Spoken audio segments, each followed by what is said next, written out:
මං ඉස්සෙල්ලා ඇත්තන්ට කිව්වා මෙන්න මේ තෙරුවන් දෑවැත්තට ගත්ත මිනිස්සුන්ට තියෙන කසාද සහතිකය මේ විශ්වයේ කිසිම කෙනෙකුට නැහැ. රඹුකඩ සිද්ධාර්ථ හාරෝ 550 ජාතක පොත බලලා ඉතින් උන්වහන්සේ ලියනවා කවිපේලියක්. එතකොට එනවා කරුණාරත්න දියුල්කණිය කියන කවි කියන මිනිස්සයා. එයාට දෙනවා මෙන්න මේක පොඩ්ඩක් කියපන් කියලා. එයා මේක හරිය අපූර්වට කියනවා. මේ සින්දුව අනිවාර්යෙන්ම විවාහ වෙච්ච හැම ගැහණියක්ම අනිවාර්යෙන් කටපාඩමේ තියාගන්න ඕන ගීතයක්. මේක පුදුම වටිනා ගීතයක්. මේකේ කියනවා ලාදලු බෝපත් සෙමින් සැලෙනසේ යශෝදරා දේවී රහසේ හැදුවා පෙර සංසාරයේ අසුර මතක්. කොහොමද මේ අඬලා තියෙන්නේ? මොන වගේද මෙයා කියන්නේ මොකද්ද මේ සින්දුවේ? ලාදලු බෝපත්. මොන බෝපත්ද? ලාදලු බෝපත් නෙමෙයි. ලාදලු බෝපත්. රඹුක්කන හාමුදුරුවෝ කියනවා මෙන්න මේ මහාපට ඇඟිල්ල විතර ඇතුළු බෝකොළයක්. ලාදලු නෙමෙයි. ලාදලු බෝපත්. මේ මහාපට ඇඟිල්ල ප්‍රමණ පළලා තියෙන රුපියල් 100ක් විතර ඇතුළු මේ බෝකොළ. ඒව එකට හැප්පෙනවා මද සුළඟට. මහා අයියක නම් මුලගක් නෙමෙයි. ඒක එකට හැප්පෙනකොට එන හඬ වගේ. එකක් අහන්නේ කොයිද අපේ අම්මන්නිලා ගියාම බෝධියක් පල්ලට ගිනි පන්දමක් පත්තු කර ගන්නවා බෙහෙන් හඳුන් කුරු පිටියක් පත්තු කර හක් කපයිනකන් බුදුහාමුදුරුවත් නොදන්න ගාතකෙක් කෑග ගහන යන්නේ නේද? මේ බෝසත් හිතේ මල්ලා දුවනවා. ඒ වගේ නෙමෙයි බෝධිය පල්ලට ගිහිල්ලා උස්ම ගන්නවත් නැතුව ඉන්න ඕන මේ හඬ අහනනම් ලාදලු බෝපත් සෙමින් සැලෙනසේ යශෝදරා දේවී රහසේ හැඬුවා. ඒකත් අඬන්නේ රහසෙන්. මොකද්ද අඬනවා කියන්නේ? අඬනවා කියන්නේ මොකද්ද? අඬනවා කියන්නේ හේ ගාලා කටවිරිත්තගෙන ගඳුළු පෙරණ එකට නෙමෙයි. ඇයි ඇඬෙන්නේ? කරුණු දෙකකට අපට ඇඬෙනවා. එකක් සතුටට ඇඬෙනවා. මං කොච්චර දුක් විඳලාද මෙතෙන්ට ආවේ කියලා. අද මේ තත්ත්වයට අපි ආවේ නොකා නොබී කොච්චර දුක් විඳලාද කියලා ඔන්න වෙලාවක අපිට සතුටට ඇඬෙනවා. කඳුළු වෙනවා. ඊළඟට දුකටත් අපිට ඇඬෙනවා. ඇඬෙන්නේ මොකක් වුණාමද? සතුට හෝ දුක මෙනෙහි කරනකොට, කල්පනා කරනකොට, ආපහු ආවර්ජනා කරනකොට, මතක් කරනකොටයි ඇඬෙන්නේ. ඒ අතීතයේ මතක් කරනකොටයි ඇඬෙන්නේ. එහෙනම් හඬනවා කියන්නේ කටවිරිත්ත ගැන කඳුළු පෙර හොටු පෙර කෑ ගහන එකට නෙමෙයි, කල්පනා කරන එකට, මෙනෙහි කරන එක. අන්න යශෝදරාව රහසේ හැඬුවා. රහසින් හැඬුවා කියන්නේ මොකද්ද? කාටවත් නොකිය කල්පනා කරා මං කොච්චර කාලයක් මේ මිනිහත් එක්ක හිටියද? මෙහෙමයි කල්පනා කරන්නේ. මේ මිනිහත් එක්ක මං කොච්චර කාලයක් දීග කෑවද? කොහොමද ඒ කාලය ගැන ඊළඟට කියන ඊළඟ පේලියෙන්. ලෙහෙන කුලේ සිට ආගිය මගතොට සිටියා නොසැලී පහන්ට බක්සේ. ඔන්න වචනේ. වැදගත්ම වචනයක් තියෙනවා. ඔන්න ඒ වචනේ හුලුවේ තියාගන්න ඕන. අද විවාහයටපත් වෙලා මේ නිවසට පය තබු මොහොතේ ඉඳලා මෙන්න මේ පද හතර හොඳට ඔළුවට ගන්න පුතේ. මේ පද හතර ගත්තොත් නොඇටි යන්න පුළුවන් ගමනක් තියෙනවා. මොකද්ද? ඒ ගමන තමයි බෝසත්යන්න් වහන්සේ පසුපස්සේ මෙහා ආවලු කොහොමද? ලෙහෙන කුලයේ සිට ආගිය මගතොට සිටියා නොසැලී පහන්ට බක්සේ. පහන්ටම කියන්නේ මොකටද? පහන්ටම කියන්නේ මොකටද? ලයිට් හවුස් එකට. ලයිට් හවුස් එක කියන්නේ ප්‍රදීපාගාරය. මේක කොහෙද තියෙන්නේ? මේක මිනිස්සු හදපු එකක්. මේක තියෙන්නේ මුහුදේ. මේක මුහුද මැද තියෙන්නේ. එහෙනම් එක රැල්ලයි ගොඩට ඇවිල්ලා ගැව්වේ. කෝච්චි නිකන් පපඩම් වගේ වුණා. ගෙවල් දොරවල් නැති වුණා. කෝටි ගාණක් මිනිස්සු මැරුණා. එක සුනාමි රැල්ලක් ගොඩට ඇවිල්ලා වැදිලා එහෙම හානියක් වුණා නම් මේ මුහුද මැද තියෙන මේ යෝධ පහන් තැබට දවසකට මේ බණ කියන මේ මොහොතේ දැවැන්ත රැලි හතර පැත්තෙන් ඇවිල්ලා කීයක් දවසකට වදිනව නැද්ද? සුනාමි රැලි වැදුන්නේ නැද්ද? වැදුනා. පෙල්ලුණාද? පෙල්ලුනේ නෑ. කැඩුනද? කැඩුවේ නෑ. පිපිරුවද නෑ. දෙදරුවද නෑ. කඩාගෙන වැටුනේ නෑ. හැම ගැහණියක්ම විවාහ ජීවිතය තුළ කොහොමද ඉන්න ඕන? අන්න යශෝදරා හිටියේ කොහොමද? සිටියා නොසැලී පහන් තැබක්සේ. ගහන හේනියක් ගහපියව. වදින හේනියක් වෙදිච්චාවේ. කඳුර ළඟ කඩන් වැටුන්නේ නැහැ. ප්‍රශ්න ළඟ කඩන් වැටුන්නේ නැහැ. නින්දාව ළඟ කඩන් වැටුන්නේ නැහැ. ආර්ථික අපහසුතාවය ළඟ කඩාන වැටෙන්නේ නැහැ.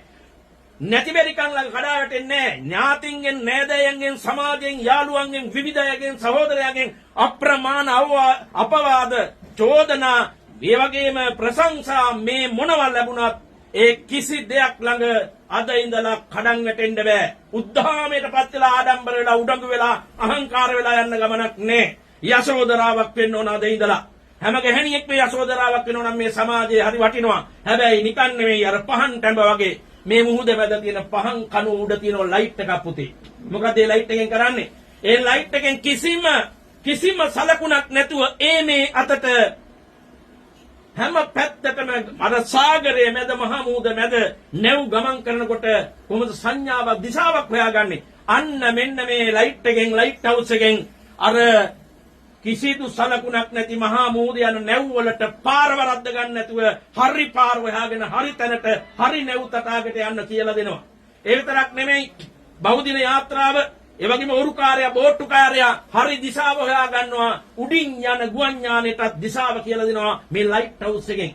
හැම ගැහණියෙක්ම අර යශෝදරාවත් බෝසත්යන්න් වහන්සේට නිර්වාණයෙන් ලෞතර බුද්ධත්වයට යනකම් පාර වරද්ද ගන්න දුන්නේ නැහැ. ඒ නිසා දක්ෂ භාර්යාවක් හැටියට ස්වාමි දියණියක් හැටියට වයිෆ් කෙනෙක් වෙන්න එපා. භාර්යාවක් වෙන්න වයිෆ් කෙනෙක් වෙන්න එපා. හස්බන්ඩ් කෙනෙක් වෙන්න එපා. ස්වාමි පුරුෂයෙක් වෙන්න. එතකොට මේ ගමන දිගට විස්තර කරන්න වෙනවා. විස්තර කරන්න වෙලාව නෙමෙයි. අන්න සිටියා නොසැලී පහන් ටැබක්සේ. ඒ නිසා නිවැරදි ශක්තිය අරගෙන අර බාධකේ නැමෙති රැලි ඇවිල්ලා වදිනකොට කසේරු කත්තම්බේ හරියට කෙලින් තියාගෙන නිවැරදි මගේ ගමන් කරන් නිවැරදි දේ තෝරගන්න හයිය ශක්තිය තියෙනවා. නිකන් නිවට වෙන જાතියක් නෙමෙයි ගැහණු කියන්නේ. පිරිමිත් එහෙමයි. එහෙනම් ඒ ගමන යන්න අර බෝසත්යන්න් වහන්සේ ලෙහෙන කුලේ සිට බෝසත්යන්න් වහන්සේ ලෙහෙනෙක් වෙනකොට යසෝදරාව ලෙහෙනිය වුණා. සඳ කිඳුරා වෙනකොට සඳ කිඳුරිය වුණා. ඇතා වෙනකොට ඇතින්නිය වුණා. ගැමිය වෙනකොට ගැමිලිය වුණා. සිටුවරයා වෙනකොට සිටු දේවිය වුණා. රජෙක් වෙනකොට බිසව වුණා. බුදු වෙනකොටත් ළඟ හිටියා. විවාහ ජීවිතයේ බුදු වෙන්න බාධාවක් වුණාද? නිවන් දකින්න බාධාවක් වුණාද? නෑ. ඒ නිසා අර මේ අපි යන ගමන පිළිබඳව මෙයා කවුද මේ තව ගායකයෙක් අපුරු කතාවක් කියනවා මේ වන්දනාවක යන්න අපි යනවා කියලා. වන්දනාවක යන්නේ. දැන් ඔය දෙන්න පෙම් යුවලා. හරි? ඔය දෙන්න මේ පෙම් කෙලින යුගයකට ආවා කියන එක නෙමෙයි දැන්. ඕක වන්දන විවාහය කියන්නේ වන්දනාවක්. දැන් ලස්සන පෙම් යුවලා. දැන් මිනිමිනි ගන්න පුළුවන් මොන ගන්න පුළුවන්. අර කොට්ට බදාගෙන කිවුන්ගේ දැන් ඉවරයිනේ දැන් නේ එකතු වුණානේ. දැන් ආදරේ විඳින්න පුළුවන්. හැබැයි ඔය දෙන්න නීත්‍යානුකූලව පුතේ තව මාස කිහිපයකින් අවුරුද්දකින් ඔය ඇත්ත මේ ලෝකෙට ඔය ඇත්තන්ගේ ලේවලට ජාතක වෙච්ච දරුවෙක් මේ ලෝකෙට බිහි කර ගමන් ඒ දරුවා බිහි කරන්නේ සාර ධර්ම ගුණ ධර්ම ඇතුව අර මුලින් කියාපු බුද්ධ ධම්ම සංඝ දෑවැද්දට ඒ දරුවට උරුම කරලා දීලා නම් ඊළඟට ඔයාට කියන්නේ මොකක් කියලාද? ගෙදර බුදුන්. මෙයා තාත්තා ගෙදර බුදුන්. දැන් මේ ඉන්නේ ගෙදර බුදුන්. කොහමද බුදු උනේ? දසපාරමී පුරලා බුදු වුණා වගේ බුදු උනේ ඔය දෙන්න මේ ලෝකෙට බිහි කරපු නිසායි. ඔය දෙන්නත් හෙට මේ විවාහ වුණා කියන්නේ වන්දනා ගමන කියන්නේ බුදු වෙන්න යන ගමනක්. මේක බොහොම සීකල්පනාවෙන් අරගෙන යන්න. තාද විවාහයටපත් වුණා දිගට බණ කියන්නේ නැහැ. විවාහය කියන එකේ තේරුමත් මම කියලා දෙන්නම්. විවාහය කියනවා දැන් ඕක සාමාන්‍යයෙන් සර් කියන්නේ ආවාහ විවාහ වෙනවා කියලා. ආවාහ වෙන්නේ කවුද? ගෑනුද පිරිමිද? ගෑනුනේ පිරිමිද? ස්ත්‍රීද පුරුෂද? ආවාහ වෙන්නේ කවුද? ඒක දන්නෙත් නෑ. කට්ටිය තාම වෙලා නෑ වගේ. මේ කට්ටියට අනිත් අපි කරලා දෙමු. ආවාහ වෙන්නේ පිරිමි. විවාහ වෙන්නේ කාන්තාපාර්ශ්වය. ආවාහ කියන වචනේ තේරුම දන්නවද? දැන් වුණානේ තේරුමක් දැනගන්න. විවාහ කියන වචනේ තේරුම දන්නවද? අකුරු ගලපලා කියන්නම්. ආවාහය ඔන්න මනමාලයාගේ පැත්තෙන් ආවාහ වෙලා තියෙනවා. අරයාගේ පැත්තෙන් මනමාලිගේ පැත්තෙන් විවාහ වෙලා තියෙනවා. ඔන්න මෙයා ආවාහ වුණේ මොකද්ද? ආවාහ පළවෙනි අකුර. ආයන්න කියන්නේ ඒකෙන් කියන්නේ මෙයා හැම වෙලාවම මේ ළඟ ඉන්න තමන්ගේ ස්වාමි දිනේට මොකද වෙන්න ඕන? අවංක විය යුතුයි. මේ මොහොතේ පටන් පණ යන මොහොත සදරා විතියා. ඔය ඇත්තු මේ හිත අනිද්දා මේ ආත්මෙට විතරක් නෙමෙයි මේ විවාහ වෙන්නේ. මේ විවාහ වෙන්නේ සසර පුරාවට කියලා හිතාන්න. අන්න හරි අවංක ස්වාමි පුත්‍රයෙක් වෙන්න. ඊළඟට වියන්නෙන් ඔයා විවාහ වුණා. වියන්නෙන් කියන්නේ මේ පැත්තෙන් ලැබෙන අවංකකමට ඔයා මොකද වෙන්න ඕන පුතේ? විශ්වාසය රකින්න ඕන. ආවා විවාහ විශ්වාසය රකින්න ඕන. අවංකකමයි විශ්වාසය එකතු වෙච්චාම මොනතරම් පෞල් ජීවිතයක් ඇතුළත සනසීමක් තියෙනවද? සතුටක් තියෙනවද? දියුණුවක් තියෙනවද? ඔන්න ආවා විවා වායන්නෙන් වාසනාව උපදිනවා. විශ්වාසයට අවංකම රැක්කම් අවංකකමට විශ්වාසය රැක්කහම මොකද ඇතිවෙන්නේ? දෙන්න තුලම වාසනාව ඇති වෙනවා. වා ආවා වයනු අකුරු දෙකක් ඉවරයි. විවාහය ආවාහය. හයන්නෙන් හාදකම. හාදකම කියන්නේ ලව් එක නෙමෙයි. අපිට ලව් අදාළ නැහැ. ඒක ලව් එක විනාඩි 5ක් කරන්න පුළුවන් පැය භාගයෙන් ඉවර කරන්න. හාදකම කියන්නේ ආදරයටත් වඩා එහා පැත්තට ගිය ගැඹුරු වචනයක්. නියම වචනේ හාදකම. හාදකම එන්නේ කොහෙන්ද? හාදකම කියන වචනේ එන්නේ හෙදකම කියන වචනේ. හෙදකම කියන්නේ කවුද? හෙදිය කොහෙද ඉන්නේ? රෝහලේ. හෙදියන්ට ගහනවා. කවුද ගහන්නේ? ලෙඩු. දෙහිජන් ඉන්න ලෙඩු ගහනවා. හැබැයි හෙදිනද හරි ගහනවද?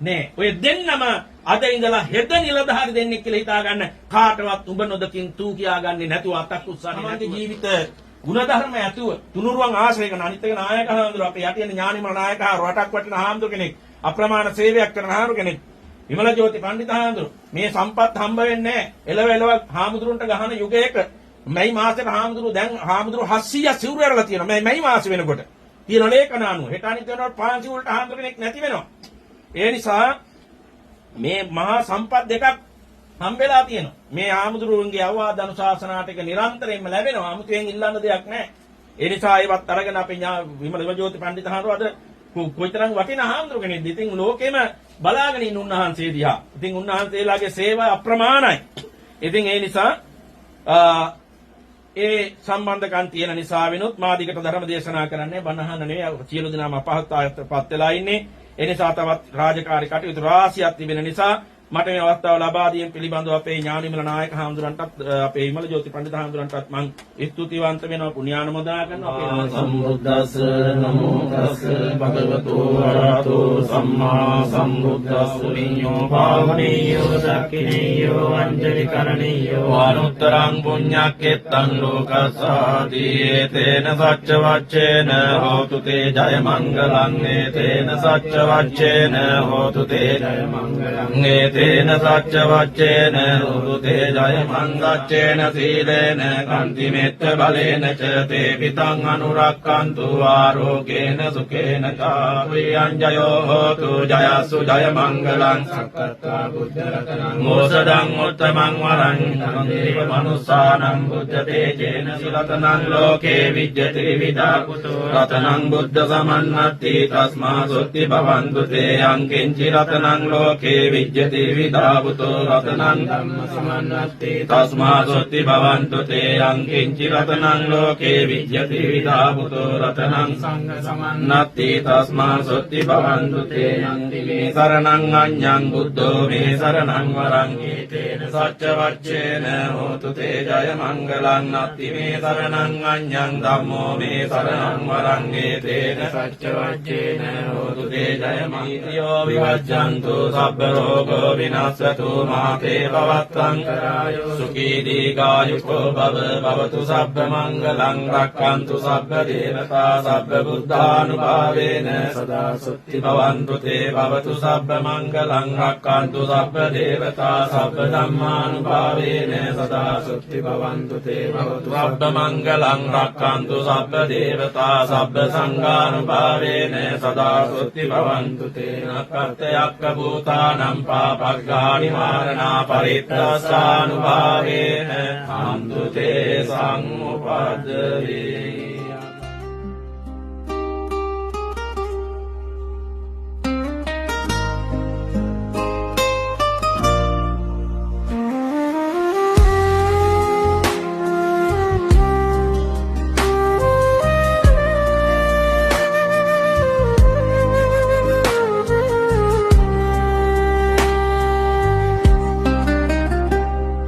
සසරින් ගෙනා පිනිම් ලැබූ සිතුවිලි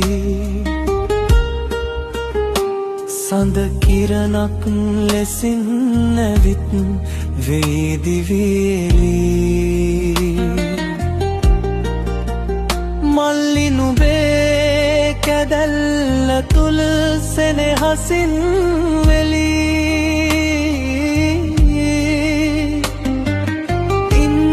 කියා අතේ පැතුම කියමි අලි අලි